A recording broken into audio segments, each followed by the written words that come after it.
Man, sometimes life throws these weird curveballs at you, moments that just stop you in your tracks. And recently, I came across something that honestly made me just sit there and go, wait, what the hell did he just say? It was Glenn Beck. Yeah, the guy who spent years warning America about chaos, corruption, and the fall of moral order. The guy who built his whole career talking about faith, society, and what holds it all together. Before he passed away, he said something that completely flipped the table for a lot of people. He said, when the West collapses, when our systems fail, people will turn to Islam for moral clarity. And bro, I can't even tell you how many jaws dropped when those words came out, because this wasn't coming from some Islamic scholar or a political figure trying to promote religion. This was Glenn Beck, an American conservative commentator who'd spent his life questioning ideologies, culture wars, and spiritual direction. And to hear him say that, to say that Islam might be the thing people run toward when everything else falls apart, that's wild. It's like that one statement that hits you in your chest and makes you go, damn, what if he's right? Ta-ta, he wasn't saying it in a preachy way either. It was more like he was predicting the future, almost like he'd seen something most people refuse to see. How society looks all shiny from the outside, high. Tech cities, social media, freedom, rights, individuality, but deep down, man, it's rotting. People are empty. There's no structure. Families are breaking down. Kids don't know what's right or wrong anymore. They just scroll through TikTok trying to find validation in 15 seconds. Beck saw that, and he was like, this can't last, because every civilization, no matter how strong, eventually falls when it loses its moral compass. Rome fell, Greece fell, every empire that thought it was invincible fell. And maybe, just maybe, he saw the same thing happening with the West. Ta-ta. He said Islam, not because of politics, not because of some global agenda, but because of the structure, the discipline, the foundation it gives people. And that's where it gets interesting. When he talked about Islam, it wasn't like he suddenly became Muslim or something.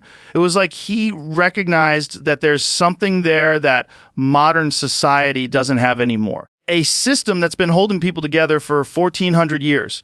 A set of principles that tell you exactly what's right and what's wrong. It's not flexible based on social trends. It's not dictated by likes or retweets.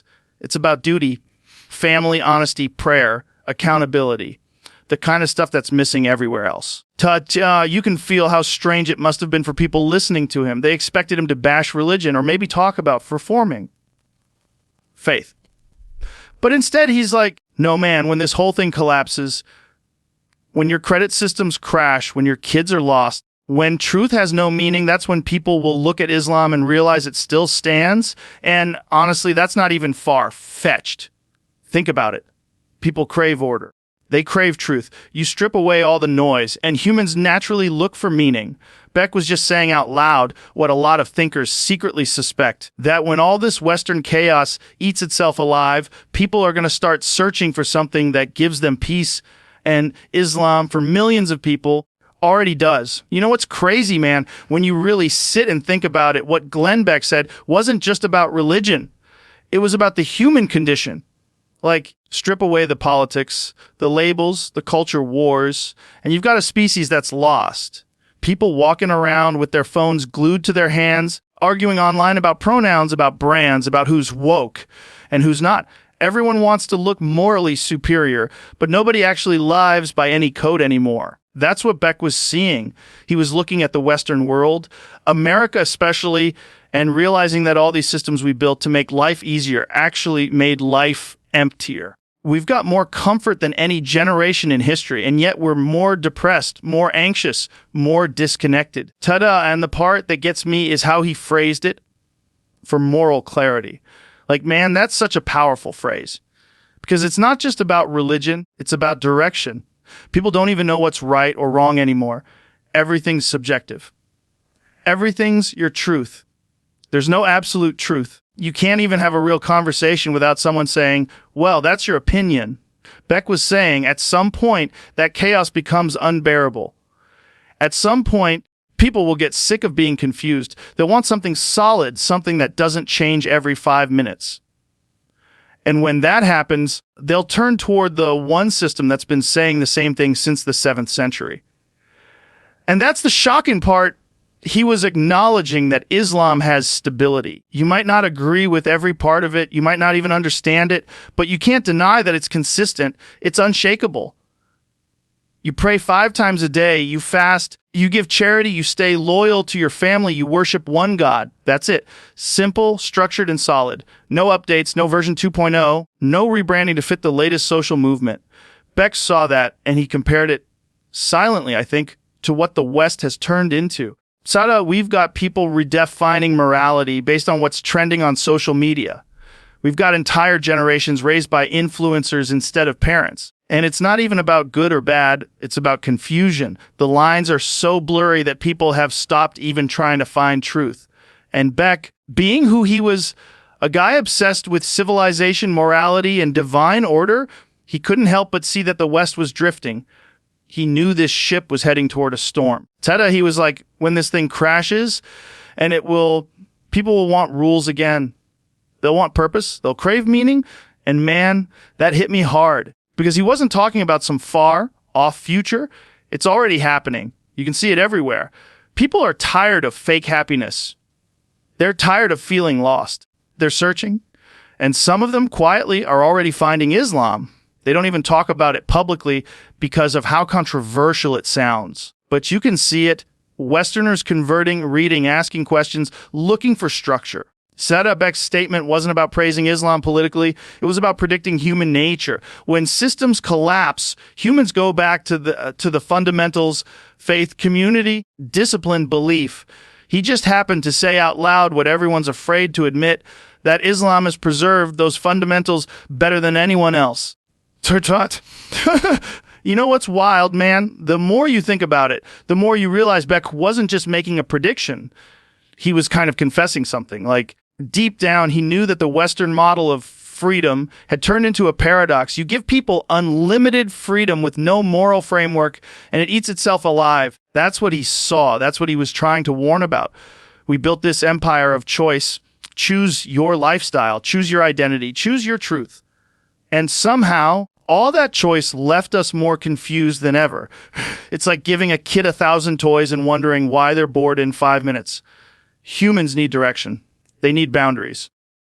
They need something to believe in that's bigger than themselves. Ta-da! And that's what he was getting at when he talked about Islam. He wasn't romanticizing it. He was pointing out that it's got rules that people actually live by. You know how rare that is now. Most people can't even stick to a gym routine, but millions of Muslims around the world pray 5 times a day, fast for a month, give to the poor. They live it every single day. That's not just belief, that's discipline. And discipline, man, that's something the modern world is allergic to. Ta-da, you look around and it's all instant gratification. I want happiness now. I want success now. I want love, but I don't want to work for it. People want the result without the process. But Islam, it's all about process. It's all about obedience, patience, and accountability. Beck saw that and realized, damn, that's the missing piece. The West is freedom, but it's got no boundaries. Islam has boundaries, and that's what gives people freedom from chaos. That's the irony. Ta'anen, when he said that the West would turn to Islam, he didn't mean some political revolution or mass conversion overnight. He meant spiritually, philosophically. Like, when people realize the emptiness of their so-called modern progress, they'll start looking for something real.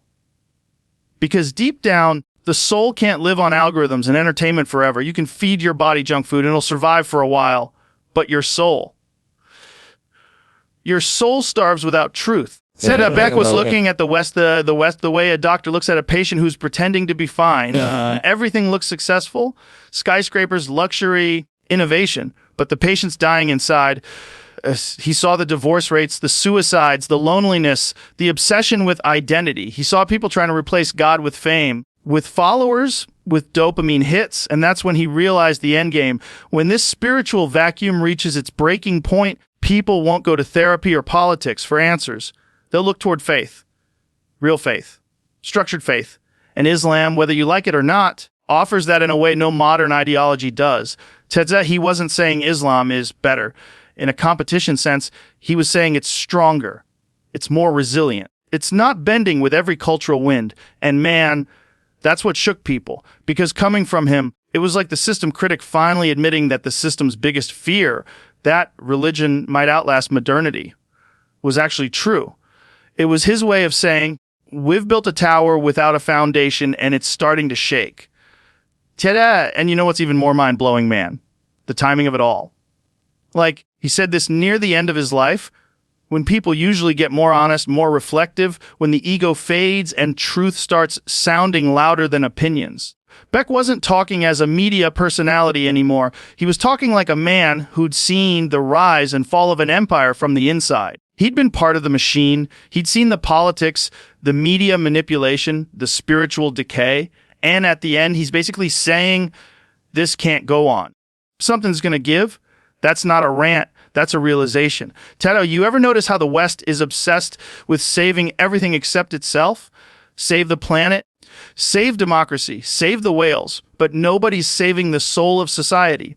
Nobody even knows what that means anymore. Beck was the guy who looked around and saw this emptiness. People meditating with no purpose, preaching kindness, but living disconnected, talking about love while drowning in loneliness. He saw it and went, okay. So when this house of cards falls, where are people going to run? And his answer, Islam, wasn't random. It was brutally logical. He knew that when chaos becomes unbearable, people don't just look for peace. They look for order. Chaos and order, man, that's the balance every civilization fights to maintain. You can't survive on one without the other. Too much chaos and everything burns. Too much order and it suffocates. The West tilted too far into chaos. Freedom without framework, truth without anchor, progress without morality. And Beck's like, when the pendulum swings back, it's going to swing hard and it's going to swing toward faith. Yeah. And think about the irony. For decades, Western media portrayed Islam as this rigid, outdated, extreme system. But deep down, a lot of thinkers were starting to realize the same structure they mocked might be the thing that keeps humanity sane when everything collapses. That's what Beck was hinting at, not a conversion, a correction, a return to discipline, family, purpose, and spirituality, all the things the West traded for convenience. He probably knew how insane that sounded coming from him too. Like, imagine the audience, the same people who'd followed him for years, expecting another patriotic sermon, suddenly hearing him talk about Islam as a moral anchor. You could almost feel the shock through the screen. But he didn't care. That's what's powerful about his statement. It wasn't about being popular. It was about being honest. You reach a point in life where truth outweighs reputation. Seta, and if you think about it, he wasn't wrong. Look around now. AI has taken over creativity. Families are falling apart. People are identifying more with screens than with spirituality. The whole system's glitching. And Beck's words just echo louder now when that system breaks. People are going to run towards something that works. Something proven, something that doesn't bend with every new trend. That's Islam. And that's why his statement hit so deep. It wasn't an endorsement. It was a prophecy. So the thing that really sticks with me, man, is how he said it. Like, you could hear that weight in his voice. It wasn't some political hot take. It was like he'd seen the writing on the wall. You know that feeling when someone's not guessing. They're remembering something they already know deep down. That's how it felt. Glenn Beck was looking at Western civilization like a man watching his childhood home burn down, not with anger, but with heartbreak. He'd been warning people for years that the moral fabric was tearing apart, that when you remove God from culture, you remove the compass. And without a compass, it doesn't matter how good your technology is, you're still lost. And it's crazy because for so long, people treated religion like a virus, something that had to be cured with education, science, and modern values. And Beck, of all people, flipped that script. He said maybe the cure became the sickness. Maybe removing faith didn't free us. Maybe it broke us. Because now you've got a whole generation that believes in nothing, stands for nothing, and is willing to fight for everything that doesn't matter. And he's saying, when that confusion hits its breaking point, when people realize the emptiness isn't going away, no matter how many podcasts or therapy sessions they have, they're going to crave something absolute again. And that's when Islam enters the picture. Not because someone forces it on them, but because it offers what their own systems can't. Structure that works. You pray at specific times, you fast with intention, you give to others, you respect your parents, you keep your family intact. Those things sound basic, but in a world where nothing's sacred anymore, they're revolutionary. And Beck saw that. He saw that even though the West had everything money could buy, it couldn't buy peace. And that's when he realized peace isn't a product, it's a principle.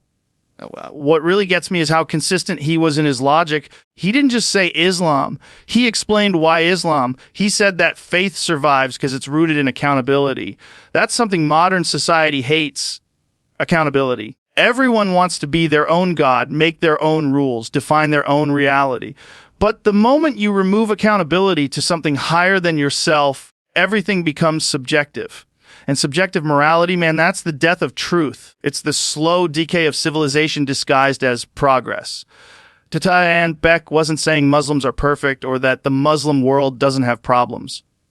He knew they did. But he was pointing out something deeper, that despite all the political mess, the faith itself still holds. Like, you can throw every stereotype, every propaganda campaign at it, and it still stands. You can't cancel prayer. You can't cancel fasting. You can't cancel belief in God.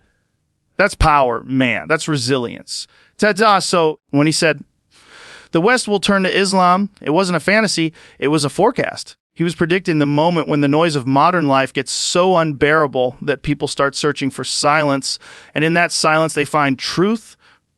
Yeah.